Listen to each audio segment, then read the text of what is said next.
l'expérience, que ce soit dans le style, mais aussi dangereuse que, sur le papier en tout cas, ce sont les Celtics de Boston. Les Celtics de Boston qui, l'année dernière, sont à un match de rencontrer ces Warriors en finale. Les Celtics de Boston qui n'ont plus, finalement, qui n'ont pas eu besoin, Phil. Les Celtics de Boston qui n'ont pas eu besoin de changer grand chose. Ouais, ils n'ont pas changé beaucoup de choses, ouais.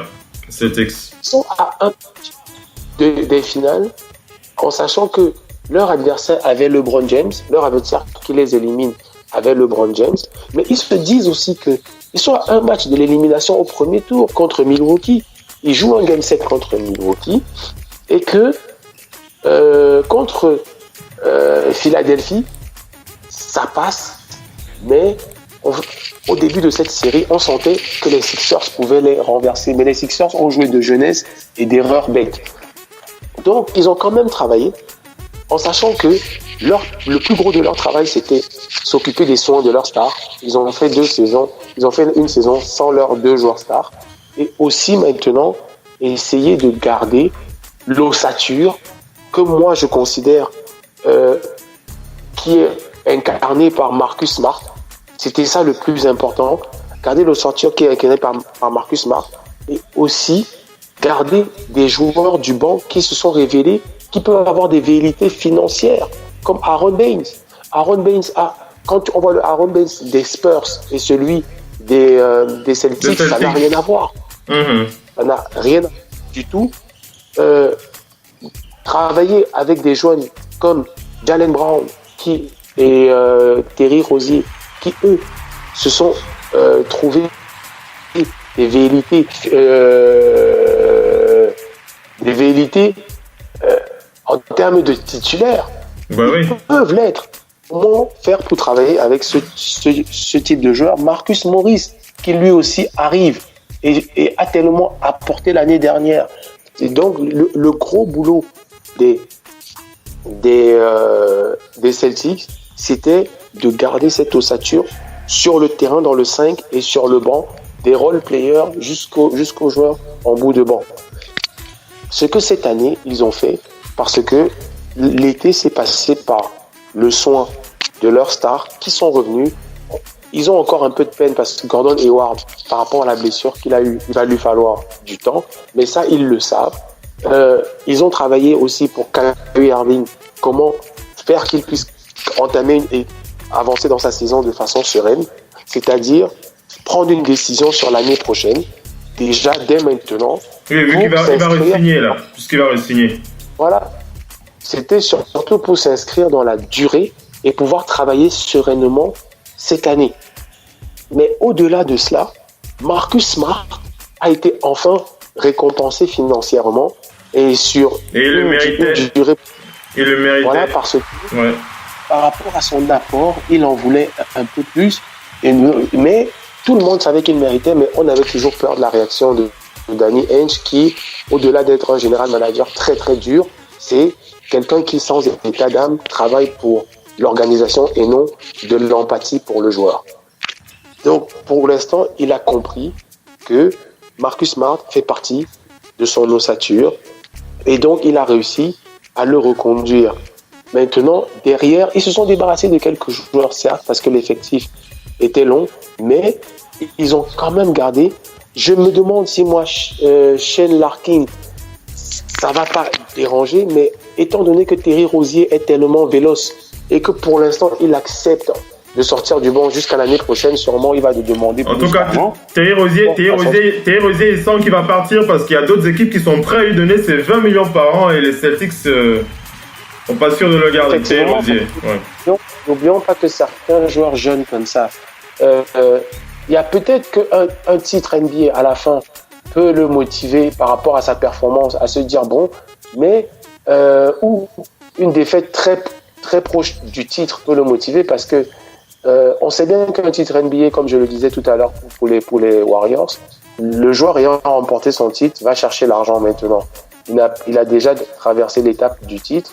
Il ne lui reste plus qu'à remplir maintenant ses poches pour nourrir toute sa famille. Mais passant près du titre, peut-être que Terry Rozier va considérer une année supplémentaire avec l'équipe avec laquelle il est passé près du titre. On verra bien, mais Sean Larkin étant parti, Danny Ainge va devoir travailler sur ça. Mais pour l'instant, sa saison est... Pour l'instant, on va dire que son effectif est plutôt clair et propre. Daniel Theis va revenir pour aider à l'intérieur. Baines est resté. Horford est resté. Gershon est resté. Ils ont ramené, je ne sais pas s'il était là l'année dernière, Jabari Bird était ici, il était là l'année dernière. Ils ont conservé Jabari Bird. Ils ont ramené Semi, le Nigérian Semi Ojeleye, je pense. Je pense pas qu'il était là l'année d'avant. Ils ont ramené Semi, oui.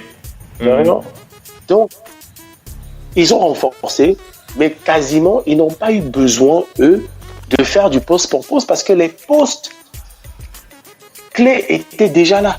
Ils les ont gardés.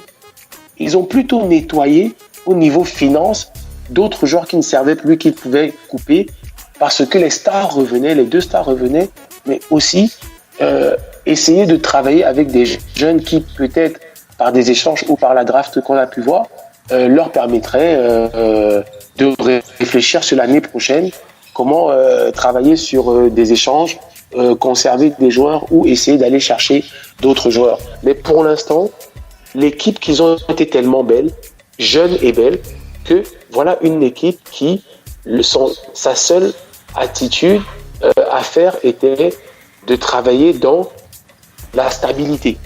Ouais. C'était le mot d'ordre, la stabilité, et c'est pour ça qu'elle fait peur. C'est pour ça que les Celtics de Boston, à l'heure actuelle, font partie des favoris. Il y a de la jeunesse, il y a de la naïveté, mais il y a beaucoup d'expérience aussi.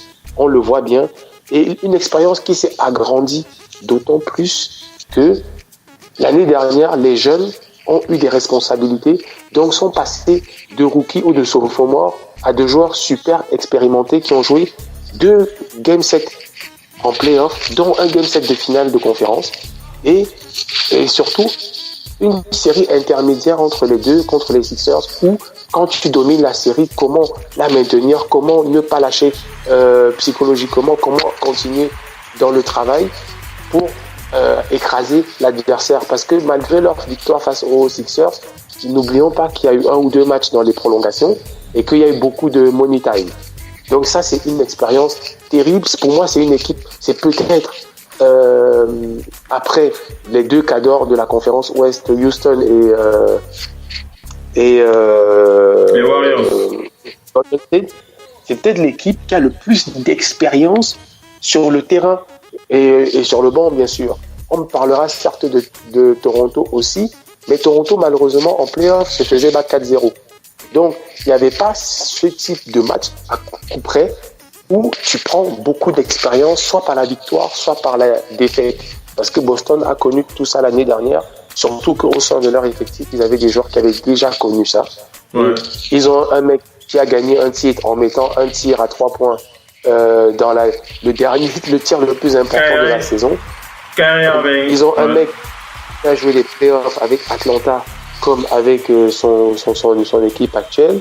Donc, ils ont du Marcus Morris. Donc, ils ont Gordon Hayward qui a connu la conférence la plus dure. Il a été franchise player, donc dans les responsabilités, il s'y connaît. Donc, pour moi, Boston est armé sans faire du post-post, mais par la stabilité et par un petit travail de role player. Et on verra bien ce que ça va donner parce que ça prend du temps pour tout le monde. Ouais. Mais au final, sur le papier, le travail a été bien fait selon moi. Mm-hmm. Donc, s'il reste un peu de temps, je ne sais pas si... Vas-y. Los Angeles Lakers. On va parler des Los Angeles Lakers parce que les Lakers... Moi, je l'attendais ça, les Lakers. Donc, vas-y. Les Lakers sont quand même la sensation de cet été, mais ça m'a permis, moi, de regarder un truc, Phil. Oui. La saison dernière, je vais compter en même temps que vous. Mmh. Parce que je vais essayer d'aller un peu voir le nombre de contrats que les Lakers ont fait entre le début de saison et la fin de saison, parce que vers janvier, vers fin janvier, début février, il y a eu du manège. Hein, et entre ceux qui sont venus comme André Ingram, l'ancien, qui sont venus de la J-League, il y a eu 1, 2, 3, 4, 5, 6, 7, 8, 9, 10, 11, 12, 13, 14, 15, 16, 17, 18, 19, 20, 21, 22, 23, 24 contrats. Ouais. 24 contrats, c'est le signe d'une équipe qui se cherche et qui ne sait pas où elle va. Ouais. 24 contrats, c'est tout simplement le signe de faire n'importe quoi. Et 24 contrats, surtout quand on a autant de jeunes, on a peut-être... Tu penses qu'ils ont trop bouleversé? Ils ont trop bouleversé leur effectif, c'est ce que tu veux dire? C'est que parce qu'il faut se dire, ils ont la franchise qui... des mille et une nuits, hein, c'est la Cité des Anges, c'est... médiatiquement, c'est la franchise NBA. Ouais. On s'est dit, et tous les observateurs se disaient bien, les Lakers vont où après, déjà même vers la fin de Kobe Bryant, mais après, dès qu'il a arrêté, on se demandait où ils vont. La draft leur a donné des bijoux, mais malheureusement, à Los Angeles, la patience, ce n'est pas comme... Los Angeles, c'est pas Phoenix. Los Angeles, c'est pas Golden State qui a eu... qui a pris plusieurs années pour construire leur noyau. Los Angeles, ce n'est pas beaucoup d'équipes qui peuvent travailler patiemment. Ce n'est pas ça. Parce que quand on voit ce qu'ils avaient l'année dernière comme jeunesse pour travailler sur le long terme, de Julius Randle à Brandon Ingram, à Josh Hart, à Lonzo Ball, à Kuzma, je ne sais pas, il y a encore d'autres joueurs.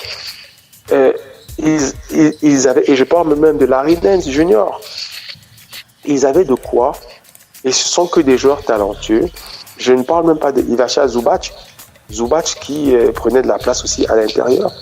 C'est une franchise qui, ça ressemblait vraiment au type de franchise qui, en travaillant sur le long terme, allait arriver à une équipe qui, d'ici 3, 4, 5 ans, allait faire peur. Mais à Los Angeles, c'est pas ça, il faut des résultats. Los Angeles ne peut pas passer autant de temps sans résultats. La dernière fois que c'est arrivé, c'était à la fin du Showtime, jusqu'à ce que Shaquille O'Neal arrive et qu'avec Kobe Bryant et les autres, on commence à voir les prémices d'une franchise qui va gagner. Là, a priori, les dirigeants nous voyaient peut-être avec les réseaux sociaux, tout change, parce que quand même, n'oublions pas qu'avec Shaq, Kobe et Eddie Jones et Nick Van Exel et le reste, ils ont attendu de 96 jusqu'à 2000 pour prendre un titre. Mais là, et même 2001, donc 2001, 2002, mais là, l'attente ne pouvait plus durer.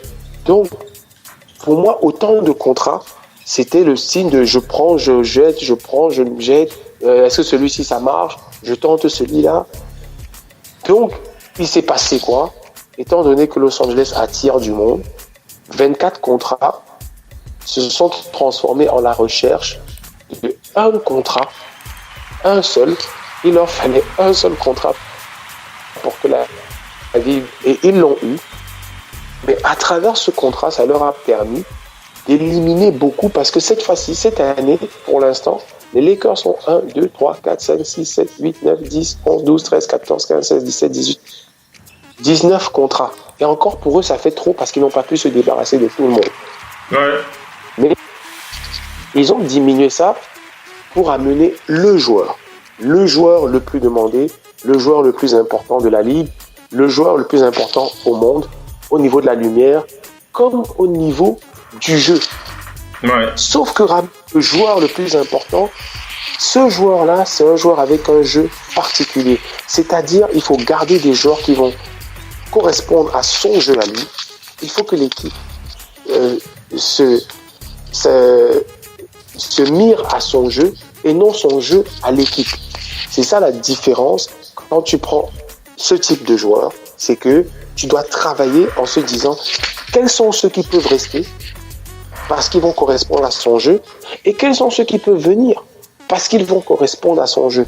LeBron James, partout où il est parti, il y a eu des grands joueurs qui sont venus avec lui parce que il correspondait à son jeu. Et c'est pas n'importe quel grand joueur, de ceux qui correspondent à son jeu. Là où les Lakers ont eu des soucis cet été, c'est pour ça qu'ils sont encore à 19 contrats là, et pas forcément ce qu'ils veulent, c'est que le grand joueur n'est pas venu. Est-ce que la blessure de Marcus Cousins en février a joué? J'en sais rien. Est-ce que l'échec de OKC au premier tour des playoffs a joué? J'en sais rien. Parce que à OKC, il avait quand même une cible dont on parlait énormément. Est-ce que aussi le côté tardif des choses, comment elles se sont démenées à jouer? Peut-être. Mais quoi qu'il en soit, pour la première fois, et surtout dans la ville des gens, dans le marché le plus médiatique, il y aura peut-être le joueur, the player, mais à côté, il va falloir travailler avec les jeunes qui incarnent l'avenir. On est dans un mix de début de fin de carrière, parce que là, LeBron est au top. Là, l'année dernière, les 2 dernières années, il est au sommet. Mais à partir de 34 ans en général, il y a eu l'exception Michael Jordan qui a gagné sur sa 36e année. Il a joué comme s'il était lors de sa 3e année. LeBron James fera peut-être pareil. Mais quoi qu'il en soit, à partir de 34 ans, ton jeu change. Ta façon de voir le basket change. Mais tes coéquipiers, maintenant, s'ils changent aussi, ça laisse le flou. Ça nous laisse le flou à nous tous. On nous aurait dit que LeBron James arrive chez les Lakers avec DeMarcus Cousins par exemple et Paul George, ça resterait dans le style de LeBron James un peu, un arrière, Paul George comme Dwayne Wade a pu être, même si c'est pas le même type de jeu, mais c'est des arrières qui comprennent le basket rapidement, et un intérieur dominant, parce que LeBron James attaque le cercle, quand il a un intérieur, il le sert, c'est un très bon passeur, il le sert à tous les coups.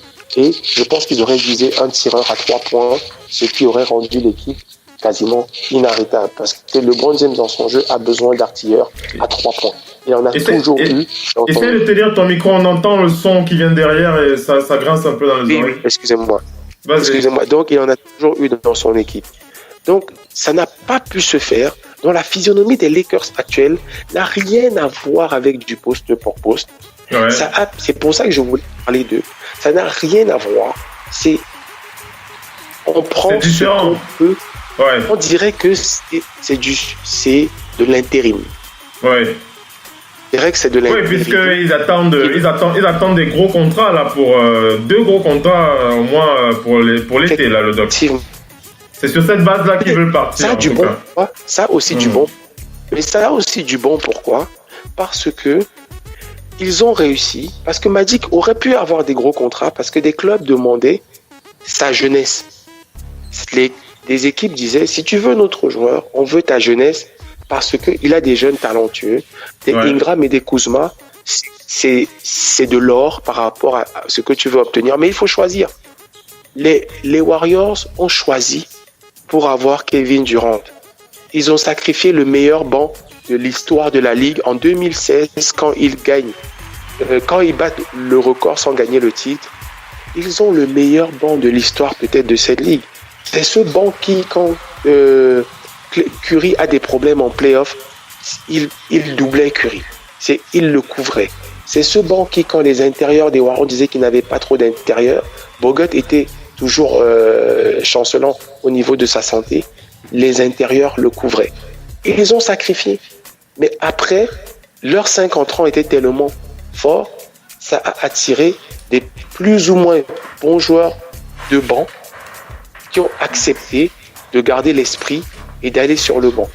Ouais. Donc, c'est un travail complexe, mais les Lakers, ça a plutôt du bon. Moi, je dis pas qu'ils devaient sacrifier leur jeunesse, mais c'est un choix. Moi, je suis pour que cette jeunesse reste depuis. D'ailleurs, je suis l'un des premiers un peu dégoûté du départ. Pour moi, le mec qui était le plus important dans la maturité de cette jeunesse, c'était Julius Randle. Ouais, qui a rejoint les Pelicans. Voilà, mais au-delà de ça, ils ont gardé quand même Ingram, Ball et Kuzma. et surtout Josh Hart, que j'ai toujours trouvé qui est sous-estimé. Ils ont gardé les 4 et ça va leur permettre de grandir et peut-être l'année prochaine de ne pas avoir à sacrifier la totalité pour un joueur, à se dire ils sont prêts. On n'a besoin que d'un contrat libre, d'un joueur à contrat libre. On n'aura pas besoin d'échanger nos joueurs pour avoir d'autres. Donc, cette construction, il y a une stabilité, mais le reste, les arrivées, on voit bien, Phil, les 24 contrats là, chez les arrières, le Gary Payton Jr., il est parti, je ne sais même pas ce qu'il venait faire là. Je ne sais même pas trop ce qu'il venait faire là. Tyler Ennis, qui était là à un moment donné, il est parti aussi.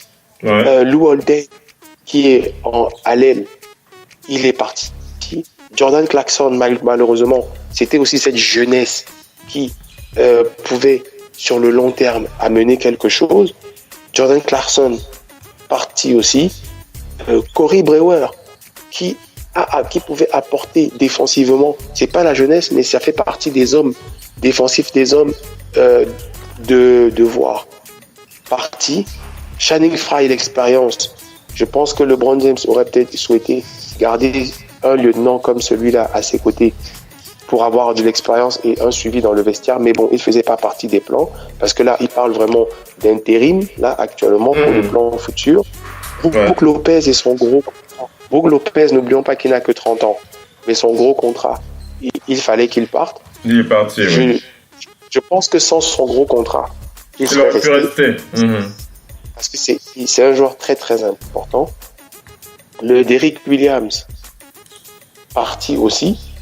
Donc, excusez-moi, il se retrouve là à devoir colmater, parce que j'ai cité beaucoup de mecs d'expérience, à devoir colmater avec un bon meneur. Raja Rondo, pour moi, j'en suis persuadé, n'était pas leur premier choix. Mais par rapport à ses velléités, sûrement à la Nouvelle-Orléans, Magic Johnson a réussi à le convaincre, ce que à l'ancienne génération, tu n'aurais jamais pu voir. Un joueur clé de Boston qui a battu les Lakers se retrouver là quelques années plus tard. Il fallait le faire. Mais de toute façon, la beauté aussi de notre nouvelle génération là, c'est que on est capable de tout voir. De mettre de côté le plus important, c'est le business. J'oubliais aussi qu'ils ont conservé Kentavious Caldwell-Pope. Caldwell-Pope qui a passé la semaine dernière avec son petit bracelet, il ne pouvait pas trop aller jouer loin. Mais quand il était là, il était sacrément efficace. Donc ça fait partie aussi des joueurs qui, quand ils vont... J'espère qu'il va rentrer vite dans la rotation. Malheureusement, il a le même poste que LeBron James, mais c'est des joueurs qui ont fait le boulot l'année dernière. Donc, mais pour les joueurs qui sont fait venir, Lance Stephenson, l'expérience, même si c'est quelqu'un qui s'est fait remarquer par son inconstance, capable de tout, du très bon comme du très mauvais, on ne sait pas pourquoi. Mais Lance Stephenson arrive, Michael Beasley, le pote de LeBron James, est-ce qu'il va avoir toujours son potentiel depuis New York? On va voir, on ne sait pas du tout, c'est de l'inconstance. Maintenant, ils ont le meilleur coup qu'ils auraient dû faire pendant l'été, c'est Tyson Chandler, parce que derrière, il n'avait plus rien dedans et il compte maintenant sur Javale McGee, qui certes est devenu un pivot d'expérience. En 2 ans, il a joué 2 finales NBA avec une grosse expérience. Il a contribué largement, mais ce n'est pas le type de pivot que tu laisses seul, à qui tu donnes la destinée d'une équipe tout seul. Surtout une équipe qui veut accrocher les playoffs, une équipe que certains mettent 5e, 4e de cette conférence, alors que d'autres plus lucides se demandent s'ils vont être 7e, 8e, et d'autres encore se demandent même s'ils vont atteindre les playoffs où ils auront le malheur peut-être de finir 9e, 10e, c'est les places les plus dramatiques. Donc, l'arrivée de Tyson Chandler, pour moi, c'est le meilleur coup possible, parce que comme ils n'ont pas pu garder sous contrat Brook Lopez, au moins là, à l'intérieur, il renforce là où il fallait. Il renforce mais avant ce coup, et c'est un peu ça, Phil, je fais une parenthèse, les Lakers vont devoir compter sur des joueurs qui font des buy-out à gauche, à droite, et qui veulent bien venir jouer à Los Angeles parce qu'il fait bon vivre. Ils vont jouer à côté de LeBron James. Ils pourront dire à leurs enfants une fois dans leur vie qu'ils ont joué avec LeBron James. Donc, ça peut peut-être, cette combinaison de la ville de Los Angeles et du joueur LeBron James, attirer certains joueurs qui vont demander des buy-outs. Moi, c'est par là que ça va passer cette saison parce que le rafistolage de cet été n'est pas suffisant. On compte trop sur la jeunesse pour aller à l'avantage des grosses écuries de la conférence Ouest qui, elles, ont de l'expérience et ont des joueurs déjà aguerris. Donc, je pense que les Lakers, à l'heure actuelle, l'effectif qui est là a besoin de temps. Mais est-ce qu'en conférence Ouest, il y a le temps? Ça, on ne sait pas. Heureusement pour eux que les grosses écuries ont commencé par soit des blessures, soit de l'inconstance. C'est-à-dire, OKC, la blessure de Westbrook brouille un peu les pistes du début de saison.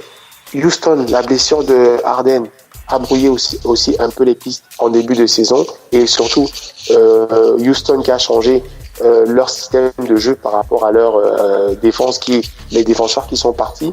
Et donc, ce qui fait que c'est la chance des Lakers. Mais il faut que les Lakers, je pense qu'ils le savent plus que moi, qu'à un moment, les grosses équipes vont accélérer et que sur le long terme, elles ont cet avantage d'avoir des joueurs talentueux d'expérience. Les Lakers sont des joueurs talentueux, pas encore expérimentés. Et surtout, les autres ont des stars. Quand on parle de Chris Paul ou de James Harden ou et ils sont lourds. Ils sont lourds. Voilà, ce sont des... Vas-y le doc, vas-y vers la conclusion. Vas-y. Donc, ou bien ici, pareil. Donc, les Lakers ont plutôt travaillé dans le rafistolage comme ils peuvent. Ça permet peut-être, est-ce que ça va permettre de donner de la patience aux supporters comme aux joueurs présents? On verra bien, c'est la grande intrigue, mais ayant pris Rondo à la main, c'est un très bon coup pour calmer un petit peu le jeu et rassurer les joueurs. Maintenant, le reste de l'équipe, c'est une stabilisation par la jeunesse, mais le reste, c'est du rafistolage par de l'intérim. C'est du rafistolage par ce qui peut marcher. On a vu des cas, surtout qu'ils ont LeBron James qui entoure tous ces joueurs, qui ont l'air à l'aise pour l'instant. Là où on a toujours dit que ça peut poser problème, c'est quand les séries de défaites vont s'enchaîner, comment ça va réagir. On a vu LeBron James lui-même, pour les premières défaites, montrer un signe d'impatience. Est-ce que c'est un coup de pression positif pour ces joueurs? Oui, puisqu'ils viennent d'enchaîner 3 victoires sur 4 derniers matchs. Mais par la suite, il ne faudrait pas que ça sème la panique, comme on a pu voir déjà dans les médias avec Magic Johnson qui parle de son coach et de la patronne. Donc, c'est vraiment la grosse intrigue. Les Lakers ont fait un été mouvementé, mais ils n'ont pas travaillé pour moi dans vraiment toucher les postes pour poste parce que leur but est d'entourer le meilleur joueur du monde.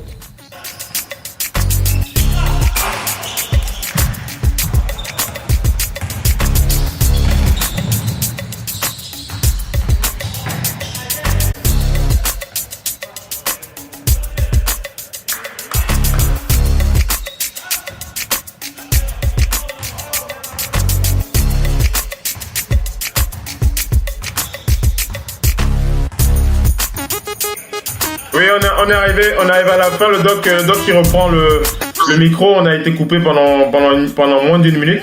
Le doc Onpi, tu terminais en disant que LeBron James est bien entouré, que les Lakers ont bien travaillé pour l'entourer, mais qu'ils se réservent aussi le droit ils ont l'intention de... Non, moi je disais les Lakers n'ont pas pu travailler comme ils le voulaient parce que eux, ce n'était pas un travail d'échange d'échange d'effectifs poste pour poste ou d'un poste à un autre. C'était recruter la star pour l'entourer de joueurs qui correspondent à son jeu. Donc, mais comme la star... Pour le renforcer la saison prochaine, c'est ce que je voulais dire en fait. Pour le renforcer la saison prochaine, puisqu'ils ont 2 spots de super max qui veulent le combler l'été prochain. Et Phil, et beaucoup ce que des gens ne comprennent pas, et que moi, selon moi, de mon analyse, Magic Johnson veut aussi se servir de LeBron James pour avoir des grands joueurs, quitte à ce que si LeBron James part ou bien arrête, il est déjà des grands joueurs signés sur le long terme, qu'il en reste au moins 2 qui vont faire la suite. je peux vous dire, Magic Johnson ne va pas essayer de choisir un grand joueur qui est dans la force de l'âge ou dans la vieillesse. Il va lui falloir trouver un grand joueur qui a encore des belles années. Anthony Davis. On regarde Anthony Davis. Pour voir après LeBron James. Mais le gros souci, moi, je me demande, et c'est comme ça que je finirai, la question qu'on peut se poser, étant donné que beaucoup de joueurs, grands joueurs s'associent actuellement où il y a de belles équipes, est-ce que le choix ça va dépendre de la saison de cette saison de LeBron James, est-ce que lui, il va attirer encore du monde comme avant, dans ces années un peu plus jeunes, ou est-ce qu'il y a d'autres écuries qui vont attirer plus que la sienne? On a vu que les dernières Houston attirait du monde. On a vu que OKC peut attirer du monde. On a vu que même la Nouvelle-Orléans, on ne sait pas ce qui peut se passer chez les Clippers, qui sont très très bons. Moi, je trouve par rapport à leur effectif, c'est pas mal. Donc, est-ce que des grands joueurs vont préférer aller dans LeBron James, du boss? À l'instant T, LeBron James reste une valeur sûre. Donc, je pense que l'été prochain, ce sera toujours le cas. L'orgueil de certains. C'est pour ça que je dis c'est la combinaison Lakers-LeBron. Parce que les gens veulent jouer aux Lakers aussi. Et il y a LeBron. Parce que, actuellement, beaucoup de joueurs veulent être les stars. Et il faut qu'ils sachent que quand ils vont jouer avec LeBron James, ils sont numéro 2. On a vu certains ne pas tenir longtemps comme Kyrie Irving. Mais après, il est parti, il voulait numéro 1. Ce qu'on peut comprendre. Est-ce que maintenant, les très grands joueurs qui sont là sont prêts à être numéro 2 parce qu'avec LeBron James, c'est lui le patron. Ça, je pense que c'est le travail que Magic Johnson aura à leur faire et leur dire, écoutez, tenez bon 2 ans et dans 2 ans, ce serait vous les boss. Voilà, on est arrivé à la fin de cette rubrique post pour post avec le Doc ONP. Une merveilleuse rubrique, et le Doc qui a analysé ces 3 équipes, les Warriors, les Celtics et les Lakers de Los Angeles. En tout cas, on a apprécié sur le parcours. On espère que vous aussi. N'hésitez pas à réagir sur les réseaux sociaux si vous avez des questions, des réactions. Le Doc qui se fera un plaisir de répondre, de réagir à vos réflexions ou à vos réactions, que ce soit lors des prochains talk shows, alors sur les réseaux. Il n'y a pas de souci, vous savez comment participer à nos émissions. On va remercier les panélistes qui étaient présents ce soir. On est arrivé à la fin de cette émission. On va faire un big up à Missy. Je sais pas si on l'entend. Missy, est-ce que tu m'entends, Missy? Allô, Missy? Est-ce que Missy m'entend? Ah, Missy qui a un souci de micro. Est-ce que Mopo m'entend? Mopo? Ça, je sais. Bonsoir, Mopo, t'as pas beaucoup entendu. Le Mopo, on a été un peu perturbé avec les coupures aussi. Oui, elle n'est pas coupée, en même temps la connexion n'était pas trop ça, donc ok. En tout cas, on était très heureux de t'avoir avec nous, Mopo, et puis on donne rendez-vous pour le prochain talk show. Mopo, ce sera dimanche pour Total Africa, en tout cas avec Oncle Phil Basket. Ah oui, dimanche. Dimanche pour Total Africa. Pour les prochains directs, on aura probablement la présence de Franck avec son émission NBA qui démarrera à partir de demain 22h sur le parquet de la radio. On aura plus de précisions dans les heures qui viennent sur les réseaux. Franck qui est en train de nous mettre en place tout ça. Et nous, on sera de retour pour dimanche pour Total Africa NBA. On est en train de paramétrer tout ça pour pouvoir avoir des talk shows tous les jours de lundi à dimanche sur le parquet de la radio. C'est comme ça que ça se passe sur cette radio partenaire officielle NBA. On va remercier Mopo. Merci Mopo, on se dit à dimanche alors Mopo. Ouais, dimanche. Merci Mopo. Le Doc ONP, merci d'avoir été avec nous sur le parquet. Le Doc. Merci. Peut-être à dimanche. Voilà.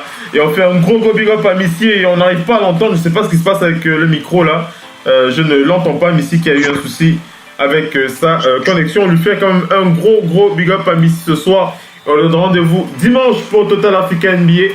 Vous n'hésitez pas à vous connecter dès demain avec Franck qui enchaînera avec son émission NBA à partir de 22h. Une émission NBA, on fera le point sur l'analyse des actualités de la Ligue. Donc voilà, comme ça se passe, comme on le fait toute la semaine. Moi je vous dis à dimanche pour Total Africa NBA à partir de 22h. Ciao les amis, bye bye, ciao.